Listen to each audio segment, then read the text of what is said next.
नमस्कार। आज के इस एक्सप्लेनर में हम दिल्ली के उस रोंगटे खड़े कर देने वाले मामले की तह तक जाएंगे। एक 22 साल की लड़की जिसके पिता एक आईआरएस अधिकारी हैं, उसकी उसी के घर में बड़ी बेरहमी से हत्या कर दी गई। हम इस पूरी घटना की फोरेंसिक रिपोर्ट और इसके टाइमलाइन को डिकोड करने वाले हैं। तो चलिए बिना किसी औपचारिकता के सीधे सबूतों पर बात करते हैं। जरा सोचिए, बुधवार की एक आम सी सुबह माता पिता अपने रोज के रूटीन के हिसाब से जिम गए हुए हैं।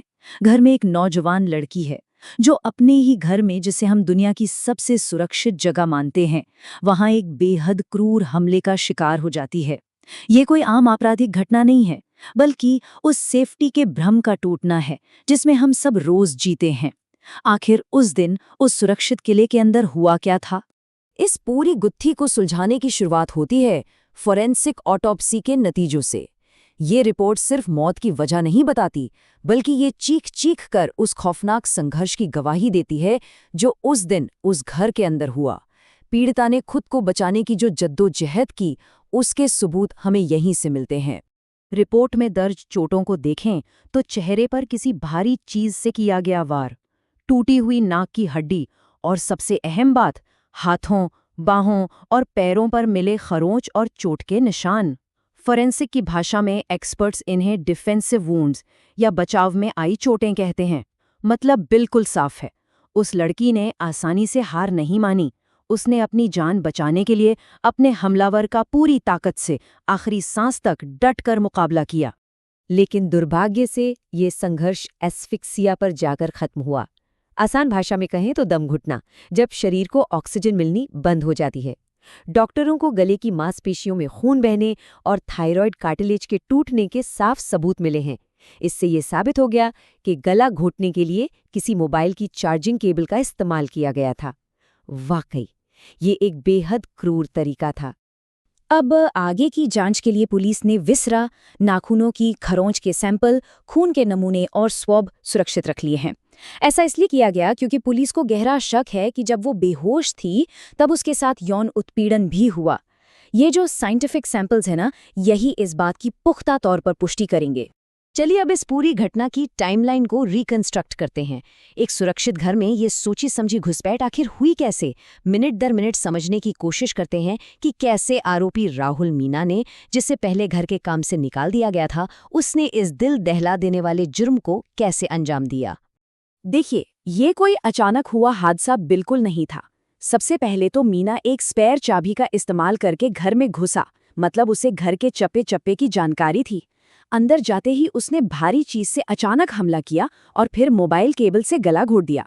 सोचिए, कोई कितनी आसानी से एक घर में दाखिल होता है और पूरी तैयारी के साथ इस वारदात को अंजाम देता है।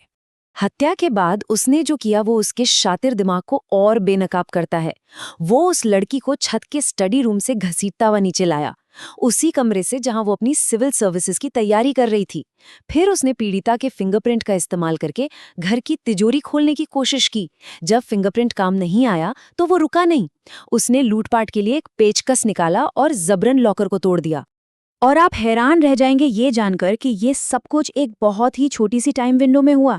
सीसीटीवी फुटेज से पता चलता है कि पूरी वारदात महज 50 मिनट के अंदर हुई। सुबह ठीक 6:30 बजे वो कॉलोनी में घुसता है और अगले 50 मिनट में हमला, लूटपाट और भागने से पहले खून से सने कपड़े बदलने का काम सब निपटा लेता है।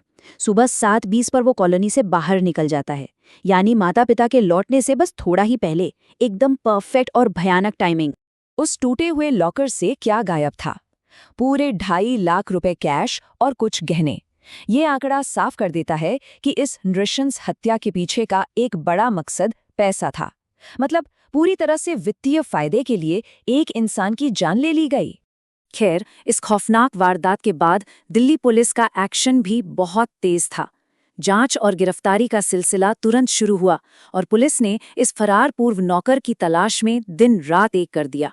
जरा इस विरोधाभास को देखिए।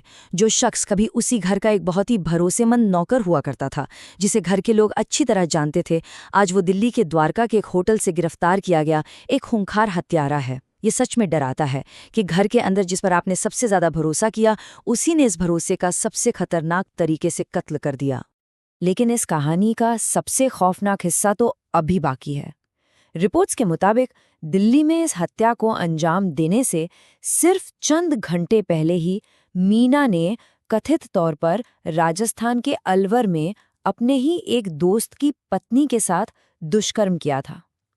ये बात रोंगटे खड़े कर देती है कि वो इंसान उस पूरे दिन हिंसा की किस खौफनाक हद तक गुजर रहा था। और इन सब झकझोर देने वाले तथ्यों के बाद हम एक ऐसे सवाल पर आकर खड़े हो जाते हैं जो हमें सोचने पर मजबूर कर देता है।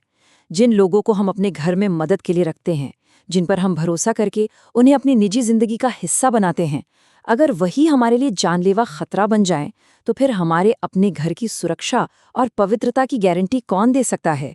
इस बारे में जरूर सोचिएगा। आज के इस एक्सप्लेनर में हमारे साथ जुड़ने के लिए आपका धन्यवाद।